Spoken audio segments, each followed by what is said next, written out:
ভাই কালকে কিন্তু আমি কাজে আসতে পারবার না। কেন? নতুন একটা প্রেম করতেছে, গার্লফ্রেন্ড নিয়ে ঘুরতে যেতে হবে। আজকে 14 ফেব্রুয়ারি, কাজ করার জন্য গার্লফ্রেন্ড নিয়ে ঘুরতে পারিনি, তাই কালকে যাওয়াই লাগবে। মেহেদি, কাজ কামের কি অবস্থা? এই তো ভাই, কাজ কাম মোটামুটি ভালোই চলতেছে। মনোযোগ দিয়ে কাজ কাম করো, আর একটু অটো দিনে উঠে আমার কাছে এসে শুনে যাও দিনি। বলেন ভাই। খাওয়ার সময় তো হয়ে গেছে, তা তোমরা কি খাওয়া দাওয়া করিসাও? না ভাই, খাওয়া দাওয়া করিনি। সকালে বাড়িতে আসার সময় ভাত নিয়ে আসিনি, আর কাছে তো টাকা পয়সাও নেই যে খাওয়া দাওয়া করবো। ও তাই এই বিষয়, তাহলে নাও, আমি কিছু টাকা দিচ্ছি, তোমরা নাস্তা পানি করে আসো। যাও, এসে কাজ কাম করে নে। আমি গেলাম। আই সাজিম, তা তোর তো এই বয়সে লেখাপড়া করার কথা, তা তুই লেখাপড়া না করে কাজ করিস কেন? গরিব পরিবারের ছেলে, মা বাপ পাঠালে কি করব। দাঁড়া, কাজ কাম বাদ দিয়ে কোনে যাচ্ছিস তোরা? কন্ট্রাক্টর সাহেব আমাদের দুপুরের খাওয়ার জন্য পাঠাইছে। কি খাওয়ার জন্য পাঠাইছে? এই যে কন্ট্রাক্টর সাহেব এই টাকাটা দিয়ে বললো যে দুপুরের খাবার খেয়ে আসতি। ও এই বিষয়। হ্যাঁ ভাই। টাকাটা আমার কাছ দিয়ে ভাইয়ের নাম কে ওই হোটেলতে খাইয়ে আসকে যা। না না ভাই, টাকা দিতে পারবো না। ভাই তো টাকাটা দেশে খাওয়া দাওয়া করার জন্যই, তো এই টাকাটা আপনারে দিয়ে ওই দোকানে যে কি জন্য ভাইয়ের নাম বলে খাতি যাবো? টাকা দে। না ভাই, এ কাজ করতে পারবো না। দে টাকা দে। আরে দে দিন, দিয়ে ওই হোটেলতে বাকি খাই আসকে যা। যা, ভাইয়ের নাম করলি দেবে না, যা। ভাই তো টাকাটা দিল, তারপরেও বাকি খাতি দেবো কি জন্য বুঝলাম না।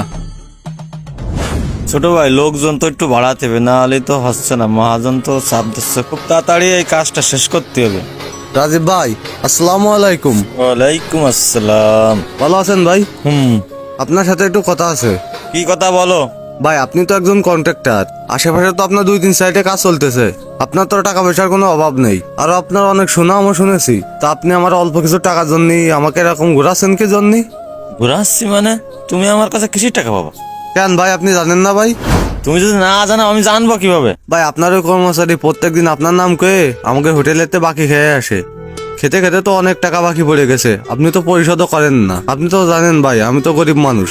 এগুলো তুমি কি বলতেছো? আমি তো প্রতিদিন এদের খাওয়ার টাকা দিয়ে দিই। ভাই ওরা তো কোনো টাকা দেয় না, আপনার নাম কয়ে বাকি খেয়ে আসে। শুনে দেখেন আপনি ওদের কাছে। মেহেদি, এগুলো কি বলতেছে? আমাদের তো আমি খাওয়ার টাকা দিয়ে দিই, আর তোমরা টাকা না দিয়ে এগুলো কি করো তোমরা? কি যে করি, ফোরম্যানও তো বলতে বারণ দেশে। ধরা কি খাইয়ে যাই রে। হ্যাঁ ভাই, আপনি খাওয়ার জন্য টাকা দেন, ঠিক আছে। আর হোটেলতে যে আমরা বাকি খেয়ে আসি এটাও ঠিক আছে।